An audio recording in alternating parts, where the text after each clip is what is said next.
जंगल के बीचों बीच एक नदी बहती थी। उस नदी के किनारे एक मेंढक अपने 3 बच्चों के साथ रहता था। वे सभी खाते पीते बाहरी दुनिया से अलग बड़े ही आराम की जिंदगी गुजार रहे थे। खा पी कर मेंढक ने अच्छी सेहत बना ली थी। उसे देखकर उसके बच्चों को लगता कि दुनिया में उनके पिता जैसा विशाल और शक्तिशाली दूसरा कोई नहीं है। मेंढक को भी इस बात का अहंकार था। वह अपने बच्चों को अपनी बहादुरी के नित नए किस्से सुनाता और उनके मुंह से अपनी तारीफ सुन फूला नहीं समाता था। एक दिन मेंढक के तीनों बच्चे खेलते हुए जंगल से लगे गांव में पहुंच गए। वहां उन्हें एक बैल दिखाई पड़ा। उसे देख वे सभी आश्चर्यचकित रह गए, क्योंकि इतना विशालकाय जीव उन्होंने पहले कभी नहीं देखा था। उनकी आंखें फटी की फटी रह गई।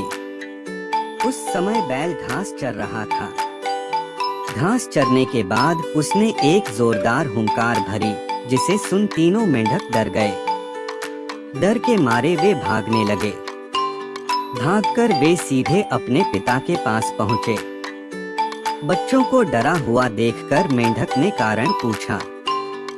सभी बच्चों ने डरते डरते बैल के बारे में बताया और कहने लगे कि उससे विशालकाय और शक्तिशाली जीव उन्होंने पहले कभी नहीं देखा है।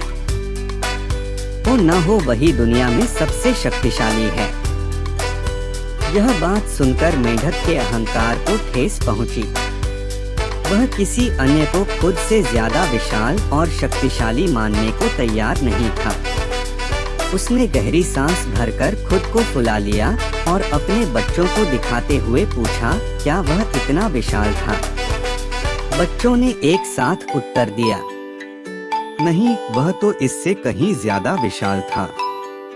मेंढक ने थोड़ी और सांस भरी और खुद को थोड़ा और ज्यादा फुलाया। लेकिन बच्चों ने बताया कि बैल इससे भी अधिक विशाल था। मेंढक खुद को किसी भी हाल में कम नहीं दिखाना चाहता था।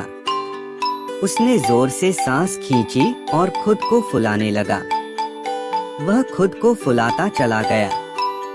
उसने खुद में अत्यधिक हवा भर दी और एक सीमा के बाद वह फट गया। इस तरह अपने अहंकार के कारण मेंढक को अपने प्राण गंवाने पड़े। इस कहानी से हमें शिक्षा मिलती है कि घमंड पतन का कारण बनता है।